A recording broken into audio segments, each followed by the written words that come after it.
Hey hi everyone and welcome back to my daily blog. তোমরা সবাই কেমন আছো? আশা করো সবাই খুব ভালো আছো, আর আমি কিন্তু অনেক ভালো আছি।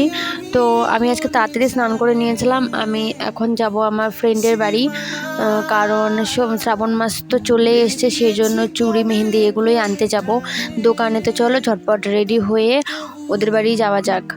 তারপর এই তো আমি ঝটপট রেডি হয়ে ছাতি নিয়ে বেরিয়ে গেছি, কারণ আজকে প্রচণ্ড পরিমাণে রোদ ছিল।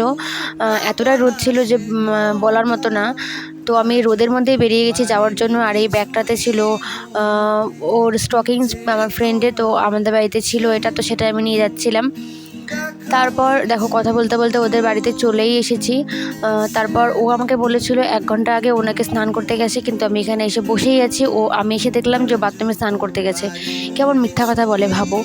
তারপর এখানে বসে আছি, বসে থাকতে থাকতে আমি তো প্রিয়ার ঠাম্মিকে দেখলাম। আমি সত্যি চুলগুলোই দেখছিলাম, আমি ভাবছিলাম যে এই বয়সেও এত সুন্দর চুল কি করে থাকে।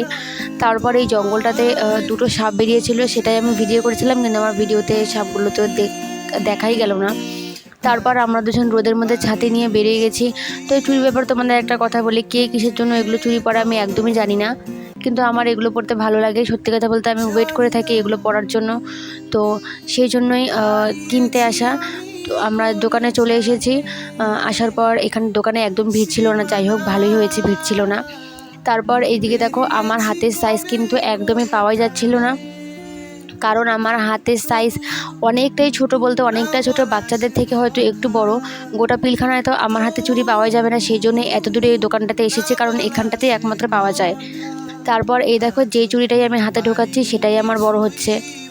যে চুড়িগুলো বের করছে সেও বিরক্তি হয়ে যাচ্ছে, আর বাবা হাতে সাইজ পাওয়া কেন যাচ্ছে না। আর আমারটা যাও পাওয়া গেছে, আমার ফ্রেন্ডের হাত তো আমার থেকেও ছোট, ওর একদম বাচ্চাদের সাইজটাই লাগে, ওর তো একদমই পাওয়াই যায়নি, বাধ্য হয়ে ও একটু বড় সাইজে নিতে হয়েছে।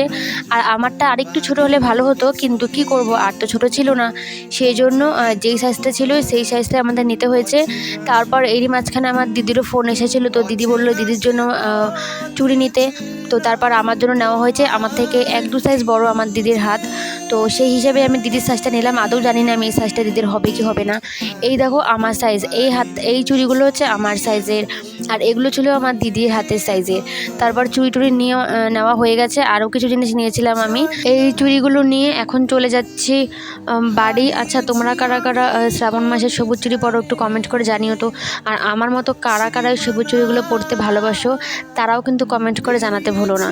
তো তারপর দেখো বাড়ি চলে এসেছি। আসার পরে এত গরমে আমার মুখটা পুরো জ্বালা করছিল, সেই জন্য বাড়িতে এসেই সবার প্রথমে আগে আমি মুখটা ধুয়ে নিয়েছিলাম ভালো করে জল দিয়ে। মুখটা ধোয়ার পর অনেকটা রিল্যাক্স লাগছে এখন। আজকে সত্যি প্রচণ্ড পরিমাণে রোদ উঠেছিল বলার মতো না। তারপর আজকে যেহেতু সানডে ছিল, তো মাটন দিয়ে খাওয়া দাওয়াটা কমপ্লিট করে নিয়েছিলাম, আর আমি তো আজকে ভাত খেলাম প্রায় 4:30টার দিকে। তো চলো আজকের ব্লগটা এখানে শেষ করছি, দেখা হবে নেক্সট ভিডিও, ততক্ষণের জন্য টাটা।